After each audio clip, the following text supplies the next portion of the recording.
And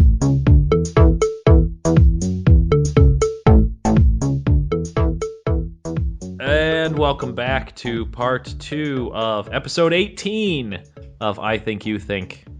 You can find part 1 most likely wherever you found this one, or if you're having trouble, you can find a link to the whole playlist in the underbar.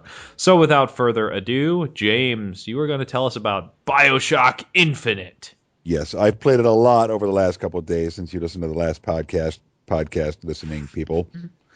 No, I've been playing it. I pre-ordered this game. I guess I probably do it with a lot of games in comparison to the average person. I pre-order. Number of games I buy, I don't feel like I do it a lot, but I have been doing it more recently. I feel like they're offering more and more bonuses when you pre-order. This one I got like a lot of extra in-game stuff, and some of it's neat in that respect. Like I don't know, there's some stuff I got for pre-ordering, some stuff I got for pre-ordering with the season pass, and then there was also access to like a browser game that you could play on your computer, and the farther you got, you unlocked other things. But anyways, I'm not sure what's from what anymore, having played the game. But somewhere amongst all that, I got free lockpicks. But I didn't actually get any of those lockpicks until I picked up my first set. Okay. So when I picked up my first set, like there was a little pop-up that said, you also got, blah, blah, blah, however many more, 4 more lockpicks. And I received them all at the same time. Kind of neat. But get into the actuality of the game. Oh, I also got a free guide for pre-ordering it with the season pass. Oh, So nice. it was, yeah, really good deal. We'll see what the DLCs are for the game. See if season pass was worth it. I know, like with Borderlands 2, totally worth it. Season pass, fantastic. Actually, little side note, really quick. They released another expansion for it, or another part of the season pass that raises the level, and you have a third playthrough now, like super, ultra, mega Vault Hunter mode. I had seen that on the Xbox guide, but I hadn't looked into it. Yeah, I hadn't downloaded it yet. One of my workers who also plays the game has, and said it's really difficult but a lot of fun. Nice. Anyways, so unlike with Gears of War, where you've played every game that came up and put good hours into all of them, I have never played a Bioshock game in my life. So you say, why did I pre-order and pay full price for Bioshock Infinite? The third, it's a trilogy at this point. The third entry into this world, because I watch a lot of G4 TV, although that's almost gone, and there's about to be Esquire TV sometime soon, next couple of weeks, and all like the video game conventions where they'd show it, and just looking at the footage, like unbelievable.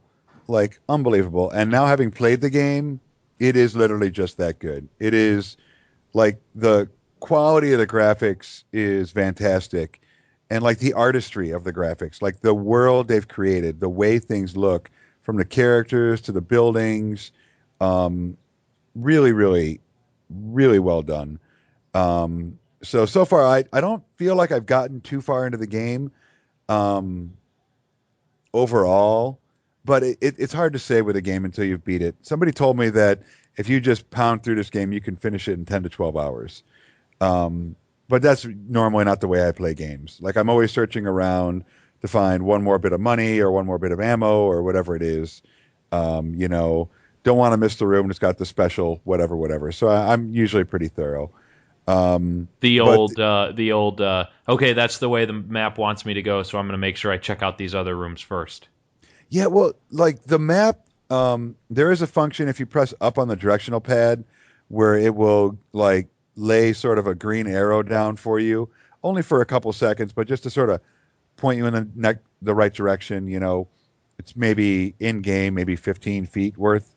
Just sort of, if you're like, where am I supposed to go from here? It'll give you an idea where you're supposed to go. But there's really no map and like specific direction beyond that. So if you don't ask for it, you got to kind of find it. But right from the beginning, it starts off like visually stunning. You're like, I think the very beginning or very early on, you're like on a boat in a storm getting dropped off somewhere. And it's just it's amazing. It looks awesome, and there's just this mystery to the whole game and a quirkiness to the world that maybe it hits me harder because I haven't played the other games. Maybe that's consistent with the first two, and people who've played all three would have a better view of that. Um, but either way, it pulls you in right away. At least it did for me. Because it looks so beautiful, and like the storyline, like you're like right away you're wondering what's going on, and not in that like what's going on kind of way, more like what's going on. Like you want to know more. And still to this point in the game, I still feel that way. Like I want to know more. I want to be careful and not give away too many spoilers. I don't think I really have anything yet. Um, but as you play through the game, just as the story unfolds, there's just some really weird stuff in the game. But gameplay is fun. It's fast. It's a game I set on easy when I started because I hadn't played any of the Bioshock games, so I wasn't sure. And I wasn't sure of how difficult it was going to be. And as far as combat right now, it is easy. There's a lot of other things going on that I'm just kind of learning and developing. And the quality of the game to this point, unless it like ruins it in the ending or at some point, I will probably go back after I'm done and play it again on medium or normal or whatever the starting difficulty level is. There's a large variety of weapons. You can only carry two at a time. And like you start off with I think you start off with a shotgun and a pistol. Well, you start off with just a pistol, and the next weapon you find is a shotgun. And then you can switch between those two using the R1 button, not the trigger, but the one above it. Bumper, the right bumper. Right. You can switch between them, but you can only carry two at a time. And there's a variety of other, there's just a normal kind of rifle, machine rifle. I found an RPG launcher, and that was a lot of fun. But I think, moving around is pretty easy. There's some aerial stuff you can do. For anyone who's seen footage, it's like the city in the sky kind of thing going on. And there are these rails that these tram kind of things travel on. But early in the game, you get this hook, like this mechanical hook that I don't know if it's attached to your arm. They don't really show it too clearly, but it feels like it's attached to the arm. And you can ride these rails to get from place to place. And it's a lot of fun, more visually stunning stuff. And you can also use it to get to certain locations by attaching to these just stationary hooks that are around in certain areas of the game. A lot of just drops in general. You have salts for your magic and health. So anytime you eat food, it helps your health. I wish I could remember what it's called. There are different, like these potions that you drink that give you access to different magics that you can have that are pretty much all offensive magics that have two kind of ways to do it. Just hit the button and you fire it, whatever it is, fire, you just shoot fire at somebody that's close by, or hold it down and you can set up a trap. And all of them seem to have that common theme where it's either or. You can either just use it on the fly, or you can set up a trap and then try to lure some of the bad guys and let them get hit by it. I don't feel like there's been a large variety of bad guys, but it hasn't been to the point where you'd be like, why am I constantly fighting the same people? It's a decent little mix, I guess. You do get a partner in crime, so to speak, pretty early in the game, which I guess for me has been a little distracting in the game because I always feel like that other character is trying to rush me. Like I'm trying to examine, and that character is like, this way, we should be going this way. So she's pushing you. She is, and there's things that your partner can do that you can't do, and that's very helpful. Information that character has that you don't have that helps you along the way. And overall, I am happy that I pre-ordered, paid full price, and got the season pass. Even though I haven't gotten, I don't know what any of the DLC is going to be yet. If it lines up with the overall quality of the game so far, um, then I am sure that I'm going to be happy with it. I would recommend purchase if it's something you're interested in. Paying full price, I would not consider a mistake. That's just my opinion. Um, but yeah, I love the game, and it makes me want to go back and they released the first two Bioshocks in like a one disc package, Okay. and I may, um, if I find it for a good price, I'm probably going to pick it up and at least give it a shot. I like the world enough that I mean, if I can find it for a good price, if I can find it for $20, you know, and I can spend some time, just messing around, and kind of playing in this like quirky, weird world, um, it'd be totally worth it for me. Now, as somebody who did play Bioshock and Bioshock 2, one of the reasons I didn't pick up Bioshock Infinite was because I didn't like Bioshock 2 that much. Like, I thought it was okay, but I wasn't impressed with it. Right. And that was one of the reasons why I was like, Bioshock Infinite, I'll wait until the price comes down on it before I pick it up. So it is interesting. And you're right in the sense that it's definitely like a quirky world. From what I remember in Bioshock and Bioshock 2, it's very quirky. Do they still have Adam? Adam was basically the stuff that gave you magical powers, but it was like a genetic manipulation thing. I think like Adam would give you like a specific magical power if you found it. Yeah, like you would get the burning fire thing. I think electricity was actually the first thing you got in Bioshock and Bioshock 2, Yeah, which that's the most recent one I got, which I think is like the fifth one I've tracked down. Um, but it might be they might be calling it that. Um, I know that it like these potions you drink. Um, I think in each instance, um, I guarantee 4 out of 5, so it's probably 5 out of 5. You defeat a significant, uh, enemy, and then you get that potion. Maybe it is. It might. I think it is still called Adam now that you mention it. Um, but I'm not positive about that. And that's how you get that, and then you can select which one's active at any time. Um, so you can change it up in the middle of a battle if you want to. yeah. One thing's maybe not working, and then just switch it up like that. Yeah, they did. I mean, there's some significant differences between the first Bioshock and the second Bioshock, and obviously I can't speak to Infinite at all.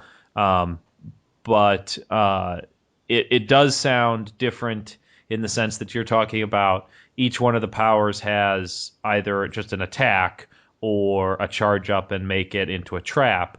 And in the original Bioshock, there were certain powers that were traps. And in the second one, there were powers that could be traps or, could be used as an attack power. Um, but yeah, I mean it's interesting because the first two Bioshocks were in undersea world. It was in the same place both times, in the same city, but it was underwater. Right. And then that's kind of why you get electricity first instead of fire or anything, because you can shoot electricity at the water and electrocute anybody standing in the water and things like that. Right. Right.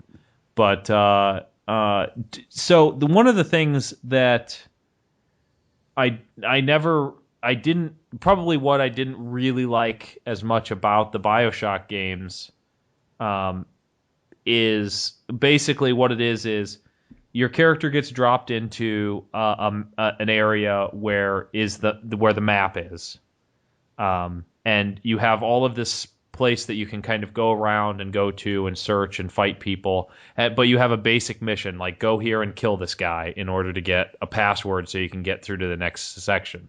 And so you go and you look for stuff and you get things and you uncover secrets and other little peripheral stuff that really doesn't have anything to do with the actual story, but it's nice information to have, and it kind of makes the world more believable. But then you go and kill the guy, and you get the secret password or whatever, and you go and open the door, and you go into the next section, but you can't get back to that first section. And so now you're in the second section, and now you have your new mission, and the new mission is go and save this person and take them over here in order to get the password or the secret code in order to get to the next section. Does it still do that for Infinite? No, I feel like, I mean, it's a little more sandboxy than that. I feel, I mean, and I could be wrong about this because I haven't tried to backtrack really, but with the exception of an area that was destroyed during one of the missions, I feel like I could get back to anywhere. Okay, get back to us on it, because I mean, a lot of with the other ones, the reason you couldn't go back was the water started coming in or whatever, and so that area is now underwater. And so I don't know. I mean, you might find that you're in section 2 of 4, and each section is just much larger than they used to have, which might be enough for me to be interested in it. Yeah, no, I mean, every indication I've had is that it's a pretty much an open world. I could travel, I mean, short of getting back to where I got on the boat originally. Okay. Or that area that's destroyed. I'm pretty confident I could, track my way back anywhere. I would need some maps to like try to figure that out because it's big. It's like a multi-leveled world, because it's a floating city, basically. So there's all these different levels, and you ride the rails to get to places. So then it gets really confusing, like where I am in relation to where I was. Is the area that was destroyed, was that the tutorial area? No. Okay. No, it's just it's a part of the game that yeah. I was just, because a lot of games nowadays you have a tutorial area, an area where right when you start they teach you how to do the basics of the game, and then when you get out of that you can't go back to that area. Yeah. No, I mean, there is I'm struggling with remembering the actual beginning. I do remember, I don't know if there was anything before me being on that boat. You did actually play this game, right? I did, but that's like the part that I really recollect. And then, traveling on from there. I just don't remember if there was anything before that, anything like tutorial, like, because that stuff usually goes by pretty quick, Yeah. This is fire, this is that, you know what I mean? I don't need too much of that, Once I know where the basic buttons are, then I miss a couple of times while I'm playing, the first half an hour or an hour, and then you get it down and it's second nature, you know what I mean? Right.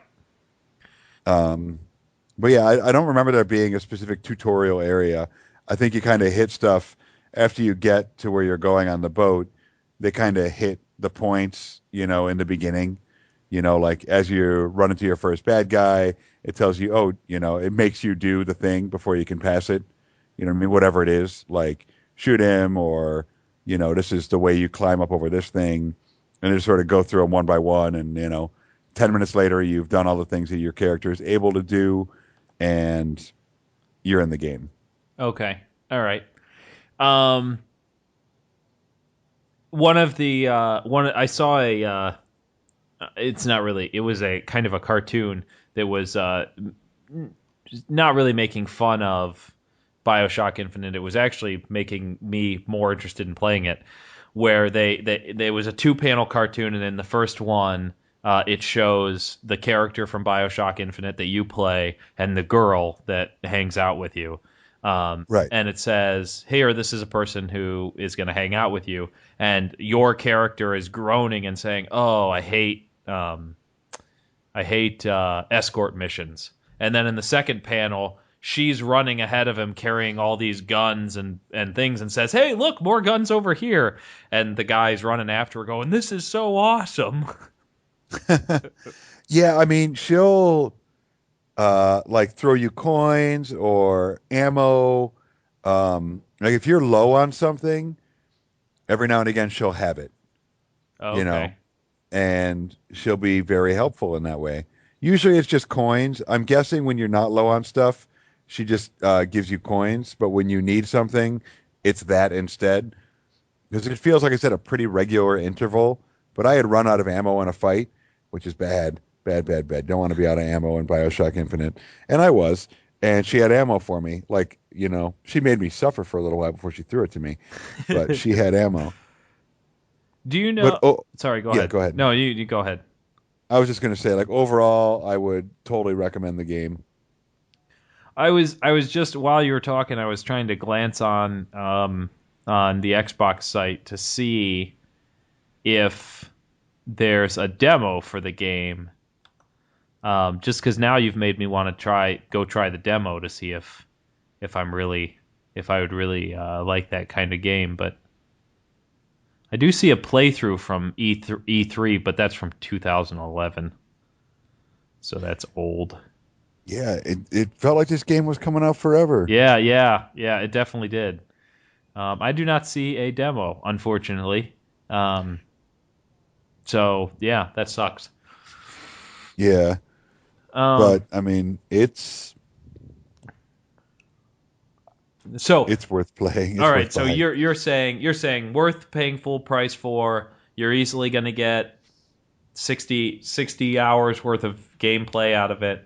And you probably haven't played any of them. Is there multiplayer? I don't believe so. No. Okay. In the previous renditions of Bioshock, there was an online multiplayer for Bioshock 2, in which you did not play as the character, you played as one of the people who lived in the city um, during when everything kind of went to hell, and you were fighting each other. And so that was kind of the story behind the multiplayer. So, but you don't think that there's a multiplayer for this? It's just got the single player mission. Yeah, and I don't. I mean, there's some games that I do multiplayer, but they're few and far between. We played Borderlands 2 a little bit online. The Left 4 Dead games are really good for it. Hmm. But a game that's like really, I mean, because it's basically a one-player game, so I don't think so. But here, I'm going to try to look it up here while we're doing what we're doing here. Well, Um, sorry, go ahead.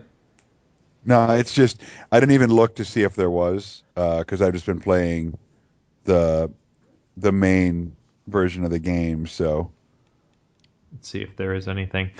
Uh, while you're looking that up, what have you had like a favorite moment so far while playing? oh, not that I could say without spoiling things. But when you asked me that question, several things popped into my head. So yeah, there's definitely some good stuff in there. Okay. Um, surprising things and good things, simultaneously. It looks like it's just it's just single player. Okay. I did find the Bioshock Infinite launch trailer that released back at the beginning of April, so you guys can check that out on Xbox Live. But Bioshock Infinite is also available. It's a cross-platform, right? So it's also available for PlayStation PS3 3. and I believe PC as well. Yeah. Okay. Um, any other highlight you want to hit on Bioshock? No, not I mean, everything else that's coming to mind that I want to talk about, I shouldn't because it's just going to spoil aspects of the game for people.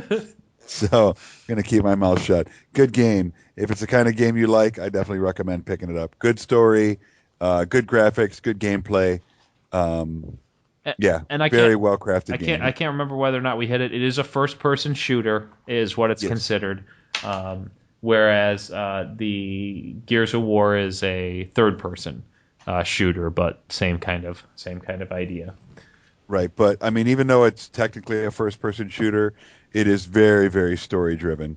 It's not Call of Duty first person No, shooter. no, and There's so there's much more going on. there's a lot of RPG aspects to it, right? Your character levels up to a certain extent.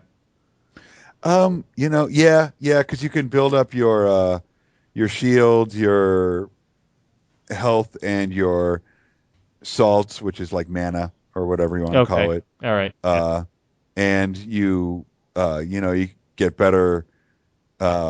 You can buy upgrades to weapons, whether it's capacity or damage or whatever. There's a decent amount of things. Some are just found and earned. Some are purchased. But there's a slew of things to, make your character more powerful as time goes on. Okay. All right. I think we've spent plenty of time on it. We will come back to these things as we finish the games up.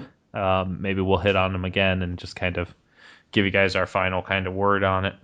But there you go. Those are 2 games, Gears of War Judgment and Bioshock Infinite. It sounds like it's a good spending of roughly $100 to get those 2 games.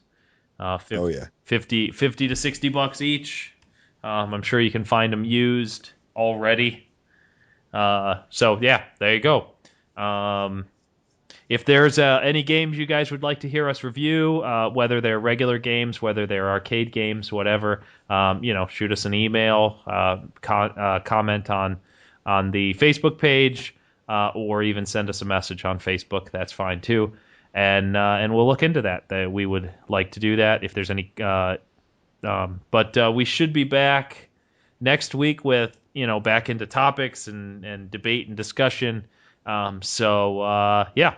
That's pretty much it. James, you got anything else you want to wrap up with? I'm not sure how old this thing is I'm looking at, but Red Dead Redemption 2 was officially announced and will release on next-gen consoles. That's all I have. I don't know why I was inspired to look that up, but I happen to be, on in my browser, and I couldn't help it. All right, guys, make sure you like the video, make sure you comment, make sure you share it with people, invite people to our Facebook page if you think it'd be something they would be interested in. Heck, invite them if you don't think they would be interested in it, but we would prefer people who might be interested. So there you go. All right, we will see you guys next week. And don't forget, tax time for those of you who live in the United States, because we do have some international listeners. The tax time is coming up. Make sure you got your taxes in. Mine were done a long time ago. I think we're huge in Sweden. I think we are huge in Sweden. Sweden loves us. All right. Okay. Thanks, guys. Yeah. We'll see you next time.